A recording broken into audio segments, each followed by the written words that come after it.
The views, opinions, and findings contained in this podcast are those of the host and subject matter experts.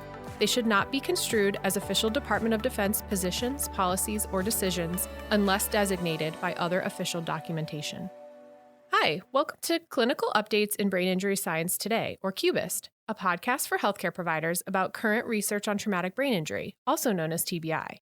This program is produced by the Defense and Veterans Brain Injury Center, otherwise known as DVBIC. I'm your host today, Amanda Gano. In this episode of CUBIST, I'll be talking with Dr. Donald Marion. Dr. Marion is a neurosurgeon and senior TBI consultant at DVBIC. Don and I will discuss a study entitled Alterations in Plasma, MicroRNA, and Protein Levels in War Veterans with Chronic Mild Traumatic Brain Injury by Ghai and colleagues, published in the Journal of Neurotrauma, February 2020. Hi, Don. Thanks for bringing this article about biomarkers for TBI to our attention. What were some of the key findings? Hi, Amanda. Sure. There are two key aspects of the study that I want to emphasize. First, the study focused on biomarkers that might indicate a remote history of combat-related or blast TBI. The mean time from the last TBI to evaluation for this study was 4.6 years. This deviates a little from our usual biomarker reports, which focus on identification of mild TBI early or within hours after the event.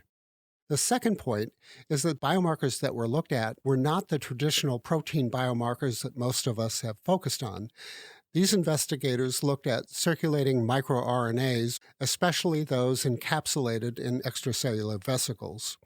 And they used next-generation sequencing to analyze microRNAs in plasma and plasma-derived extracellular vesicles. The investigators identified 32 microRNAs in plasma and 45 microRNAs in extracellular vesicles that significantly changed in the chronic concussion cohort compared to control groups. This microRNA profile in the mTBI subjects was associated with significantly worse scores on the PTSD Checklist Military Version, or PCLM, the Patient Health Questionnaire 9, or PHQ-9, which is a quick assessment for depression, and the Pittsburgh Sleep Quality Index, or PSQI, compared with control subjects. The plasma microRNAs they identified, as well as two serum proteins, could potentially be used as biomarkers of remote blast injury and provide insights into the molecular processes associated with long-term health outcomes associated with blast-related chronic mTBI. That's really interesting, Don. I'm familiar with serum proteins like GFAP and UCHL1, but not so much with microRNA and extracellular vesicles. What exactly is microRNA? So, good question, Amanda, and I'm sure you're not alone. I suspect a lot of our listeners are the same. MicroRNAs are small, non-coding RNA molecules that negatively regulate gene targets by inhibiting protein translation or enhancing messenger RNA degradation. Typically, microRNAs interact with specific messenger RNAs through complementary base pairing to influence the translation or stability of the target messenger RNA molecule. So, in general, a negative or degrading influence. Okay, so what is an extracellular vesicle? Extracellular vesicles serve as carriers of biologically active molecules that can traffic to local or distant targets and execute defined biological functions. They are present in biological fluids and are involved in multiple physiological and pathological processes. They facilitate intercellular communication in diverse cellular processes such as immune responses and coagulation. Extracellular vesicles are a relatively newly described additional mechanism for intercellular communication, allowing cells to exchange proteins, lipids, and genetic material. Amanda, and that was a lot of information. I know it's technical, but I think it's really important that our listeners have some familiarity with microRNAs and extracellular vesicles, because I really do think that they will soon be some of the most important TBI biomarkers, perhaps in the next 5 to 10 years. Yeah, that's really interesting. They have a lot of different functionality. So how exactly was this study done? 27 Iraq and Afghanistan war veterans from the VA Puget Sound healthcare system, and that's in Seattle, Washington, with blast-related chronic MTBI had physical and neurologic examinations, behavioral assessments, including the PTSD checklist, military version, the Patient Health Questionnaire 9 for depression symptom assessment, the Pittsburgh Sleep Quality Index, and the Alcohol Use Disorders Identification Test, or the Audit C. Veterans with MTBI had at least one blast exposure with acute symptoms that met VA Department of Defense and American Congress of Rehabilitation Medicine criteria for MTBI. The mean number of blast-related concussions was 14.